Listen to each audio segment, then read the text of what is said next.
Thank you, everyone, for being here today. The state of our union is in crisis because of Joe Biden. Tonight, President Biden will try to rewrite history of the past year and pass the buck, instead of taking responsibility for the failures of his radical far-left Democrat agenda. But the American people are smart. They know the truth that under President Joe Biden and Nancy Pelosi's one-party Democrat rule, the United States and now the world have faced crisis after crisis. The war on Ukraine represents one of the greatest foreign policy failures in modern history. For months, President Biden failed to engage in meaningful deterrence against Russian aggression. And just weeks ago, his administration actually lobbied against Republican efforts to sanction Russia. On day one of his presidency, Joe Biden killed the Keystone XL pipeline and launched his war on American energy independence. And then Joe Biden gifted Putin the Nord Stream 2 pipeline while importing a record amount of oil from Russia last year. Mr. President, it's time to unleash American energy independence. And at home, Americans are paying the price for Joe Biden's anti-energy agenda that has caused the price of gas to skyrocket. In my home state of New York, people are paying over $1 more on a gallon today than they were just 1 year ago, making it the highest since Joe Biden was last in the White House. Our southern border is being overrun. Violent criminals and deadly drugs are freely flowing across our southern border because of Biden and House Democrats' open border policies. Every state in our nation has become a border state because of this crisis. And of course, crime is skyrocketing across the country because of Democrats' defund the police policies and rhetoric, making all our communities less safe. And inflation is at a 40-year high and hurting every American family. Joe Biden and House Democrats are responsible for this State of the Union in crisis. I'm now going to turn it over to the Republican whip, Steve Scalise. Thank you, Elise. Let me first send my prayers to the people of Ukraine. We're seeing such inspiring bravery, but there is harsh brutality. The barbaric invasion by Putin is having a devastating impact. And I know my colleague, Victoria Spartz, is going to talk about that later. We pray for her and the things that she's heard from the ground.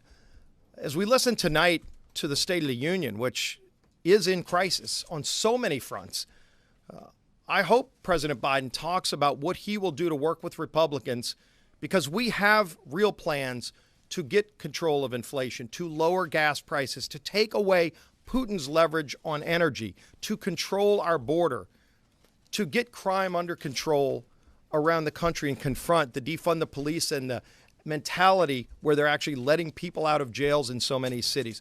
On all of these crises, we have put strong conservative ideas on the table, and President Biden refuses to work with us. But let me talk right now about Ukraine, because if President Biden wants to do something to help the people of Ukraine, there's some very specific actions he can take right now. Just look at some of the steps that President Biden took since he's been president that have given leverage to Vladimir Putin and put billions of dollars in his pocket to finance this war against Ukraine. Not only did he cancel the Keystone pipeline, his administration hasn't approved a single new pipeline in America. He's okay with Nord Stream 2, it seemed like, for so many months. But then if you look, he put a moratorium on drilling on federal lands. And when the court struck it down just 2 weeks ago, think of how tone-deaf President Biden has been on energy. As Russia is moving over 100,000 troops onto the border of Ukraine, 2 weeks ago, President Biden issued a moratorium, a freeze on all new oil and gas drilling in America, begging Putin to produce more oil. Then, as we talked about, no permits for new pipelines. LNG, there's at least 4 to 6 LNG permits ready to go to send liquefied natural gas to our friends in Europe who could use that natural gas from America so they don't need to get it from Putin. Not one of those permits has been approved by the Biden administration because they're against American energy. They're not against all energy because they're begging OPEC and they're begging Putin through Russia to produce more, but they're shutting it down in America. He could turn that around today. And then, of course, to stop the regulatory attack on American energy that President Biden alone has put in place, that he could reverse tonight. And I call on President Biden to take all of these steps immediately tonight, because not only will it help American families, but it will take away Putin's leverage. Think about this number.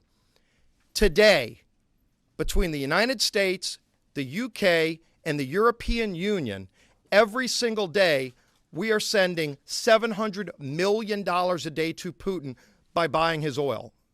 $700 million a day going to Putin that we could reverse. Take that money out of his pockets. President Biden needs to stop financing Putin's war with Russian oil because he shut off the spigots of American energy. It's having devastating impacts on the people of Ukraine, but it's putting billions of dollars in Putin's pocket. Think about the number again, $700 million a day between the United States, European Union, and UK are going to Russia every single day. President Biden, these failed energy policies are having devastating impacts on Americans, but also on the people of Ukraine, because those policies are financing the war. With that, somebody who knows something about energy, my colleague from Oklahoma, Stephanie Bice. Thank you so much, Steve. I hail from the great state of Oklahoma, the third largest producer in the country of oil and the fourth largest in natural gas. My state knows something about domestic energy. This administration has turned its back on American energy production. Instead, in 2021, the United States purchased 250 million barrels of oil from Russia at a cost of $18 billion. That money went to line the pockets of Vladimir Putin and Russian oligarchs. Instead of buying oil from our adversaries, this administration should help states like Oklahoma, North Dakota, and Texas do what we know best: produce affordable and reliable domestic energy for the nation. And this isn't just about production, though. It's also about pipelines. We must expedite the pipeline permitting process that at one time took roughly 6 months, but under this administration is now taking over 12. Energy is national security, and there has never been a more important time for the U.S. to be energy independent. Besides Oklahoma and Texas being top oil-producing states, we have something else in common. Our communities are dealing with the influx of migrants across our southern border. Over 2 million illegal immigrants crossed into the United States over the last year, and these numbers are growing. On top of this, it is no coincidence that fentanyl overdoses are now the leading cause of death for adults 18 to 45. This deadly drug, which predominantly comes from China, is pouring across an open southern border and killing thousands of Americans. We cannot defend other countries' borders while ignoring our own. Thank you, and at this time I'd like to bring up Debbie Lesko. Thank you, Stephanie. Good morning. I'm Debbie Lesko from the great state of Arizona. Tonight, Americans are going to ask two questions. Am I better off under Biden and the Democrat control? And do I trust what Biden is going to tell us? I think clearly the answer is no. In little over a year, under one-party Democrat rule, the State of the Union is in a crisis. Gasoline, grocery, and energy prices are up. Crime has risen through the roof. The border, my state and other states, is wide open. And war has broken out in Ukraine. Remember when Biden promised us he wasn't going to leave one American behind in Afghanistan? And then he did? Remember when candidate Biden criticized Trump, saying if a president is responsible for over 200,000 COVID deaths, he shouldn't be a president? And then under Biden, there was more COVID deaths in 2021 than in 2020? Remember when Biden promised to hold China accountable for COVID, and then he didn't? Not one hearing. Remember when Biden promised there wouldn't be a vaccine mandate? Remember that one? And then he did. Remember when Biden and the Democrats told us, each of us, we better wear a mask or we're going to get in trouble. And then we saw photos of top Democrats around the country not wearing a mask, even in front of kids masked in schools. Remember when Biden said he was going to reduce crime? And instead, crime has skyrocketed. Instead, under Biden and the Democrats, defund the police, let people out of jail, let's not prosecute criminals policies, crime has skyrocketed. Under Biden and Democrat control, more police officers were killed. Cities have seen record murder rates. Fentanyl is killing our kids. So tonight, after President Biden's speech, Americans are going to ask the two questions. Am I better off under Biden and Democrat control?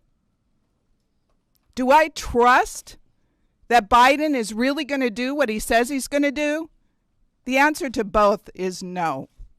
And now I'd like to turn it over to the ranking member of Foreign Affairs Committee, Mike McCall. Thanks, Debbie. Thank you, Debbie. You know, weakness invites aggression. It's a historic axiom, and it's true. You look at Chamberlain going to talk to Hitler with a piece of paper that wasn't worth the paper it was written on. And we saw Churchill talk about appeasement and how that invites aggression. And then we had Reagan talk about peace through strength. Putin sees weakness. President Xi sees weakness. The Ayatollah sees weakness, and Kim Jong-un sees weakness. We have a weak president, and he's creating a very dangerous world. The disastrous withdrawal from Afghanistan was the beginning of the end. Putin watched that, and he saw a weak and ineffective president. The waiver of Nord Stream 2 sanctions that we passed in Congress, bipartisan, by the way, to put congressional mandatory sanctions, this president waives them in the national security interest of the United States.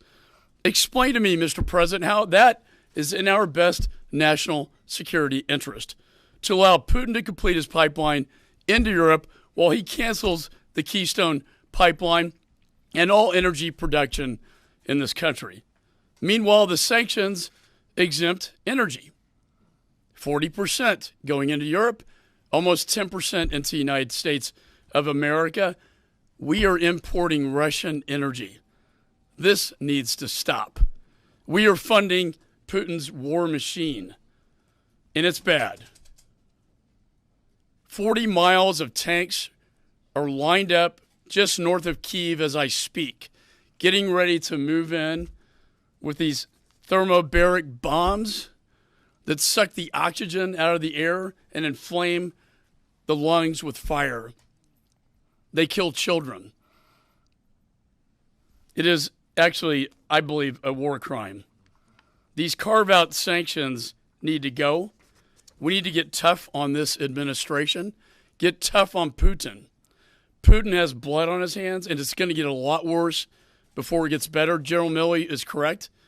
They're going to win, but they're going to lose in the end.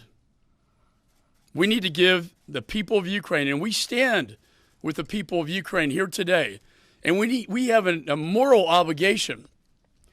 They're not a NATO ally, but we have a moral obligation to give them every weapon and every assistance we possibly can.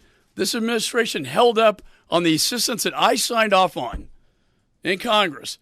In November, held it up. It's just now coming in. And now they're saying, well, after an invasion, it's more difficult. This is malfeasance. It's negligence. It's actually, it's criminal. I want to leave you with a quote from a text from a Russian soldier who was killed, got a smartphone, and it was read at the United Nations by the permanent representative of Ukraine to the United Nations. It says, I'm afraid. And it's a letter to his mom, a text to his mom. And it shows you how deceptive and what a monster Putin is. We're bombing all the cities together, he says, I'm afraid, targeting civilians. We were told that they would welcome us, that we were liberating them. But they're falling under our armored vehicles, throwing themselves under the wheels, not allowing us to pass. They call us fascist. This is so hard. This is what's happening in Ukraine. You're not seeing the whole story. This is what's happening on the ground, and it's going to get a heck of a lot worse before it gets better. With that, I'm very honored to introduce to you a woman who's been through so much. She's from Ukraine. She has relatives in Ukraine. She hears the stories on a daily basis coming from Ukraine into the United States. Victoria Spartz. Thank you. I didn't prepare a speech, so I'll talk from my heart. This is not a war.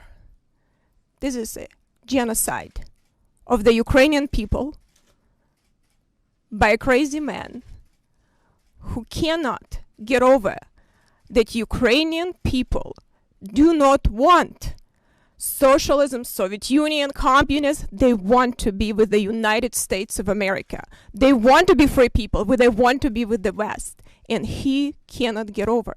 I'll tell you a personal story. I have my grandma, she's 95. She is right now in the city of Chernihiv. Actually, Chernihiv and the part of Kiev Rus studied Moscow and control Moscow. So they're bombing, they couldn't take the city. They're bombing civilians non-stop, day and night, the whole city.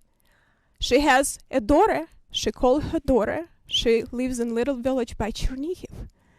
And her daughter told her they came into village with a heavy machine gun, killed almost every person in that village. And whatever people were left, women and children, they forced them to work in front of the tanks as a human shield because they cannot take that city. So she told, my mom was shocked. She says, no, don't cry.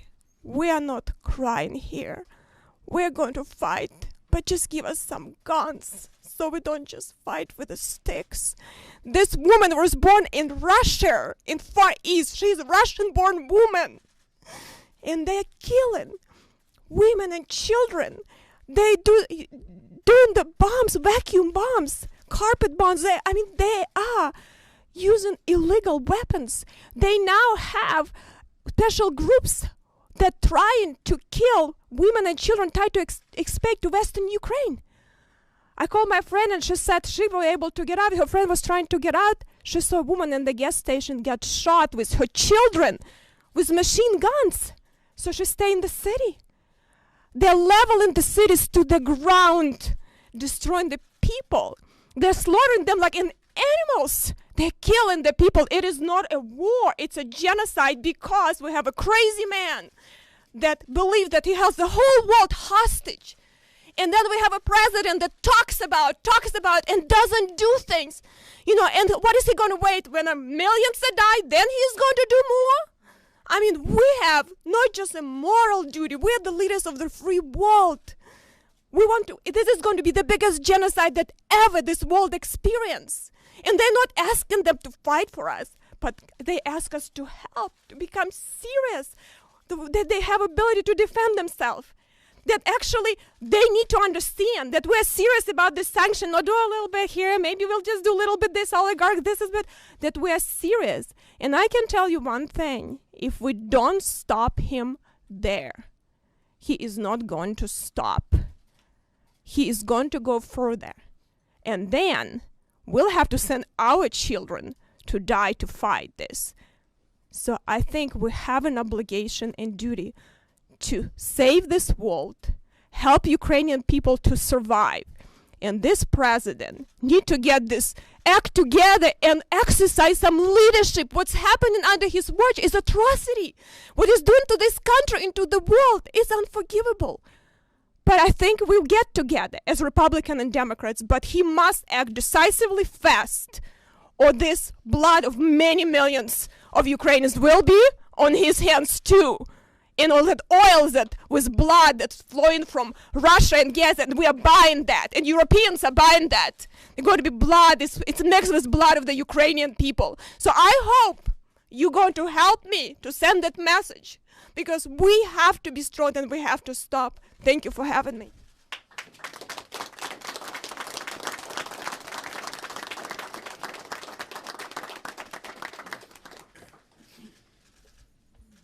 For those who cannot remember history are condemned to repeat it. You just heard the sobering words from Victoria. They weren't about yesterday, yesteryear, they were about yesterday. Night after night, she gets reports from inside Ukraine itself. The support should have been sent months ago to deter Putin from making that decision. The administration should have never used their political weight to defeat an amendment to stop Nord Stream sanctions. As you listen to Victoria talk about villages of children and women being killed, every single American should look and say we should not fund $1 of that to Putin. Tonight I hope that all changes. Tonight I hope the president stands up and changes course when it comes to the energy policy of America.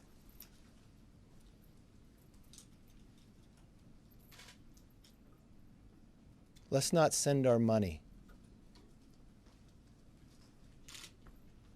to a reckless, evil man that uses it to cause death around the world.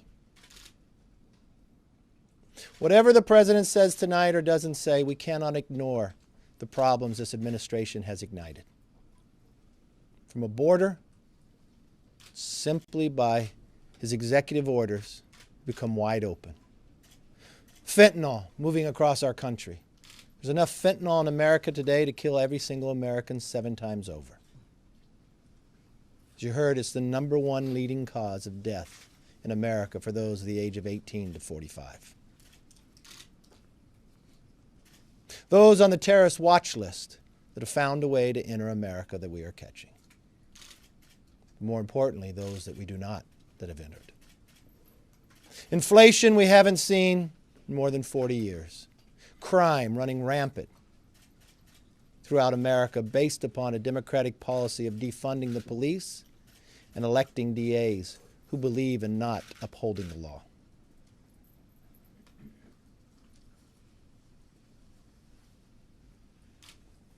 We cannot sit around and wait, whereas this administration told us that they would send the COVID test to you, just get online. People waited 2 and 3 months. That same thing cannot happen to Ukraine when we're supposed to send them weapons. Every single American wakes up every morning to see, did President Zelensky survive another night? They will not be able to survive another night if we don't supply them with the weapons. They're not asking for American men and women to fight. They're just asking to have some supplies so they could at least have a fair fight.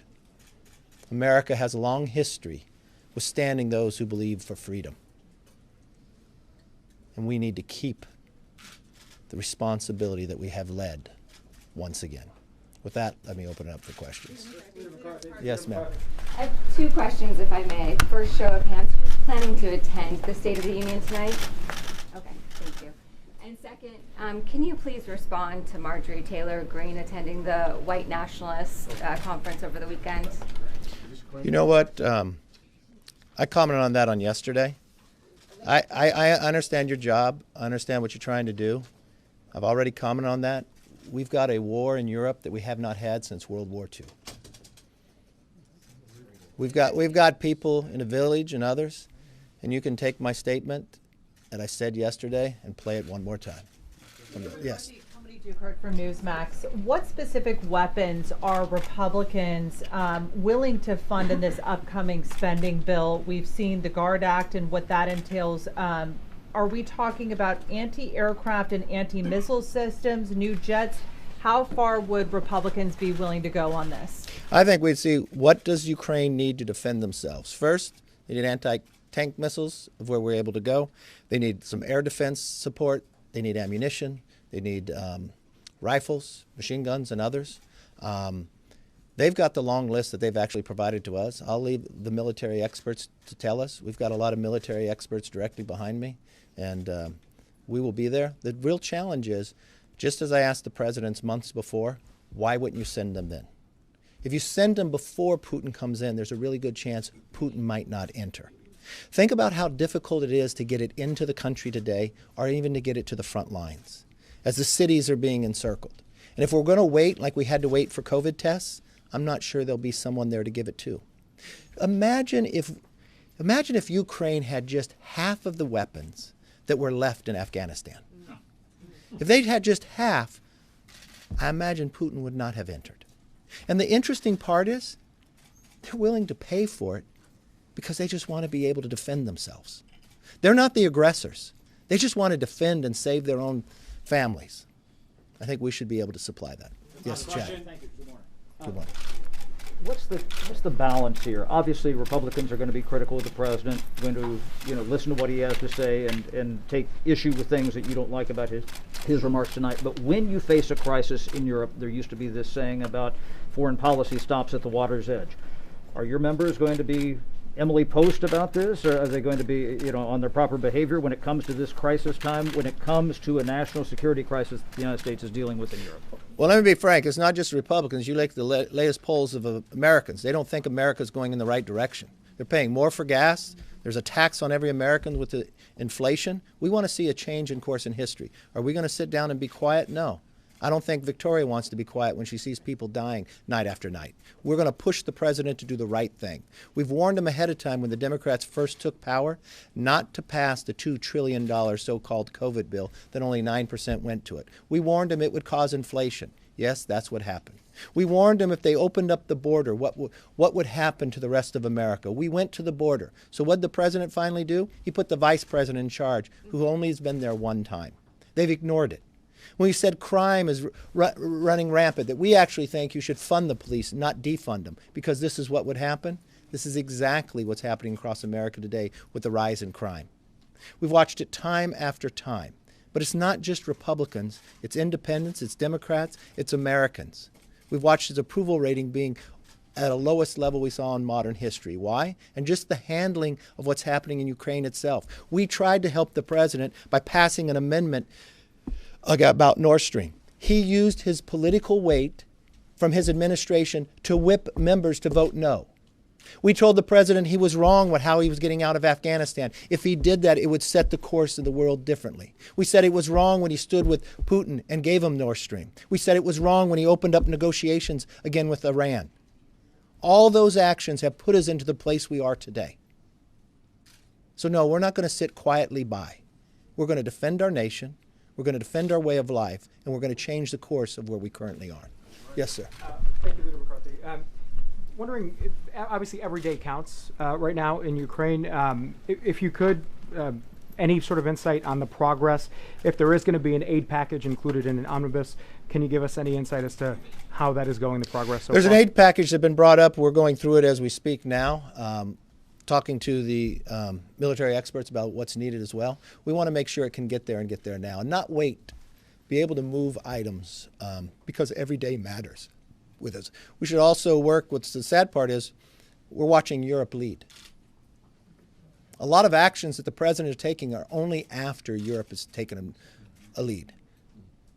Thankfully, President Zelensky didn't take President Biden's advice and leave the country, because we'd be talking today about a collapse. In his short term of administration, Americans have had to evacuate 2 countries. These are individuals that want to stay there and fight, but not use sticks. I think we need to rally the entire world against what Putin is doing and make him change the course. Yes. Congressman Spartz, can I ask you a follow-up? Thank you for sharing your story. You mentioned that your grandmother's there. I know you probably have other family members. Have you been able to be in contact with them? Are they safe? No one's safe in that country.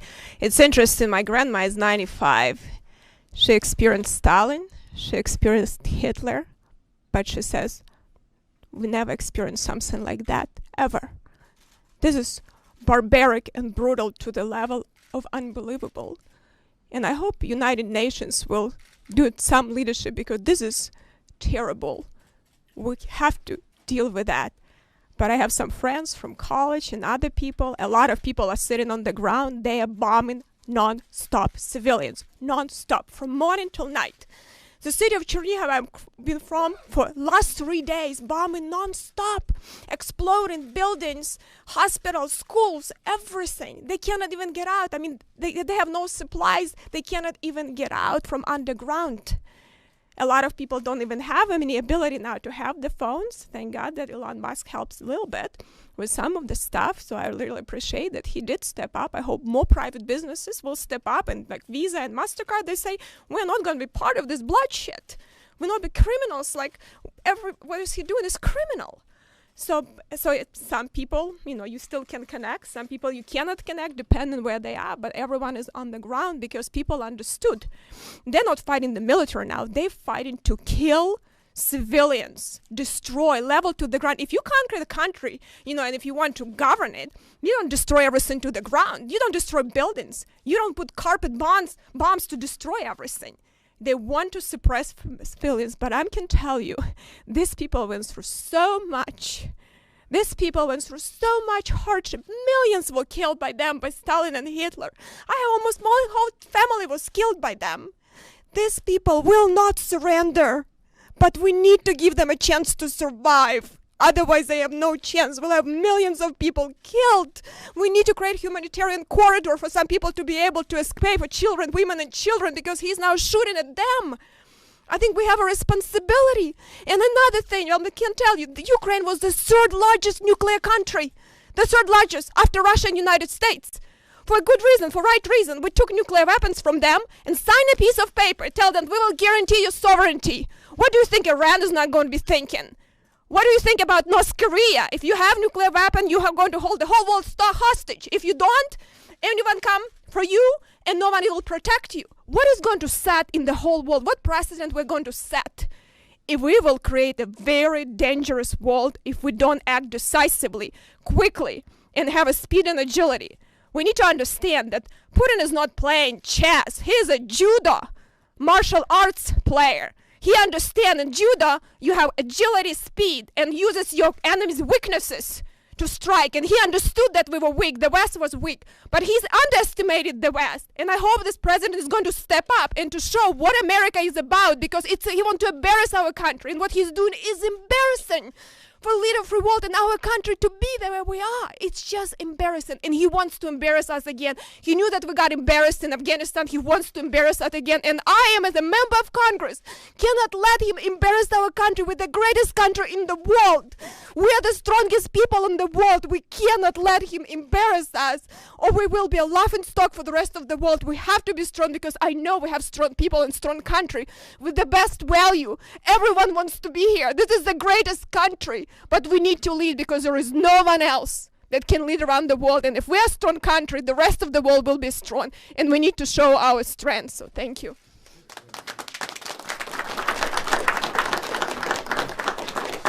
We will end on that. Thank you all. Great job. Great job.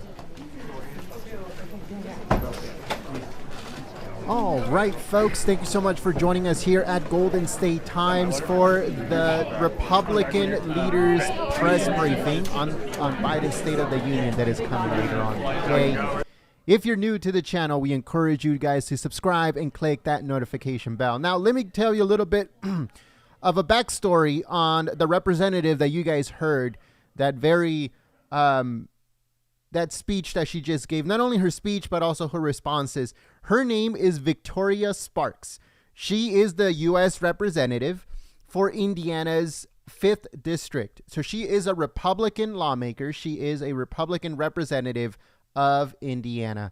That is who she is. In case anybody was wondering who she was, her name is Victoria Spartz. She is Ukrainian born, but became a American citizen and then became a representative of the great state of Indiana as a Republican. Just in case anybody's wondering who she was, that is who she is, Victoria Spartz. Thank you so much for joining us once again. We're going to do another live stream in just a few moments. The Republicans are going to be doing a roundtable on the State of the Union, but they're going to bring all of the people who are going to be their guests for the State of the Union. And as you guys know, lawmakers, the president, and everybody can get a guest into the State of the Union for that event. So they're going to be talking to some of the American people that were invited to the State of the Union regarding Biden, regarding what we're at right now. They're calling it the State of the Union in crisis. So that is going to be the topic. So if you guys want to join us, we're going to start the live stream in just a few moments. Thank you so much for joining us for this one. If you're new to the channel, we encourage you to subscribe and click that notification bell. So we'll be live in just like around 10-15 minutes. So make sure you guys join us. Once this live stream shuts down, hopefully they will redirect you to the new live stream. And don't forget that today, the State of the Union is going to happen. Biden is going to be talking probably for 10-15 minutes. His State of the Unions are never long. Remember, President Trump spoke for an hour and 15 minutes, hour and a half, talked in length about different issues that were going on, during 2018, 19, 2020. But Biden, he's probably going to talk for like 10 minutes, 10-15 minutes tops. So if you guys want to check out the State of the Union later on today, we're going to be streaming that live here at Golden State Times 2 in case you are interested in watching that. But right now, we're going to be switching over to another live stream for the Republican Roundtable, talking kind of like a Q&A with the American people. There's Americans there that are the guests, and they're going to be talking about how the Biden administration and their policy is affecting them directly, either through gasoline prices or through food price increases, or however the Biden administration's policies is hurting them financially, their families, their friends, their neighbors, everyone. So stay tuned. We're going to be streaming that live in just a few moments. Thank you so much for joining us. And if you're new, like I said, click that thumbs up button and subscribe to the channel. Hopefully YouTube redirects you to that new live stream. Thanks so much, folks, and we'll see you soon. Peace. I want to give a big thank you to all the moderators for keeping the chat clean and enjoyable for everyone. Thank you so much for joining us here at Golden State Times. God bless every single one of you. Pray for peace and make sure that you guys join us very soon. Thank you so much. Folks, and have a blessed rest of your day.